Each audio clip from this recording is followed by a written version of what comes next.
8 years ago, I broke the heart of the boy I loved. Now, after 8 years overseas, Liam Hayes was finally coming home with his new girlfriend to meet his family. That same day, the hospital gave me its final answer. The cancer had won. There was nothing left to treat, nothing left to try. They sent me home with only time. When Liam saw my mother helping me into a wheelchair, a cold smile touched his mouth. 8 years, he said. And this is what became of you? You can't even walk anymore? Disgust laced every word. I only tugged the sleeve of my down coat lower, hiding the cluster of needle marks across the back of my hand. It's nothing, I said quietly. I fell and broke a bone. That's all. Liam gave a short, bitter laugh. In that case, I'm getting married soon. Why don't you come be my fiancé's bridesmaid? I smiled as if it did not hurt at all. No thank you. I'm about to leave for somewhere very far away. Then I patted the back of Mom's hand, silently asking her to take me home. I had barely gotten home. Mom had just helped me into bed when Liam Hayes' mother came by. Margaret Hayes stood in the doorway for a long moment, looking at me as if she had rehearsed this conversation 100 times and still could not bring herself to start. Claire, she said at last, her face flushing with shame, I know I have no right to ask you this, but I need a favor. She stopped there. She did not need to finish. I knew exactly why she had come. It was the same reason she had come to me 8 years ago. Back then,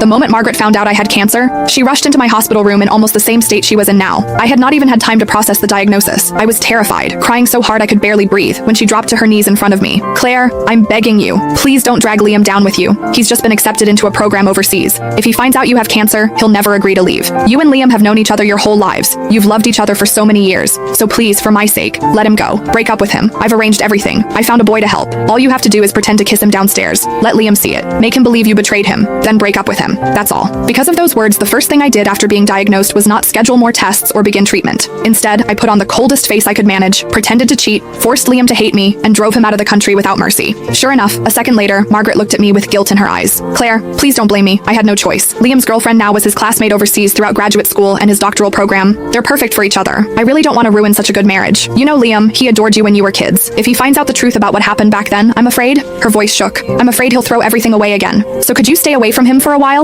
You don't have much time left anyway, do you? In your condition, you shouldn't be going out. Don't you think? The moment Margaret said those words, my mother grabbed a pack of adult diapers from beside the bed and slammed it down so hard the mattress shook. Seeing that she was about to lose her temper, I quickly tugged at her sleeve and softened my voice. Mom, please. It took several seconds before she managed to hold herself back. Only then did I look back at Margaret. I can promise I won't tell Liam what happened 8 years ago, I said calmly. But I can't promise I won't see him. No, I could not promise that. Because during all 8 years of surgeries, chemo, and hospital ceilings, there had never been a day when I stopped missing Liam. When chemotherapy became too much to bear, I would clutch the old photo of Liam and me until my fingers cramped. Some nights, that picture was the only thing that kept me from giving up. I went through more surgeries than I could count. Some minor, some so dangerous Mom signed the consent forms with shaking hands. More than once I was rushed into the ICU and almost did not wake up again. Every time Mom stood beside my bed and shouted herself hoarse. Claire, have you forgotten? You said you were going to survive. You said you'd get better, go overseas and explain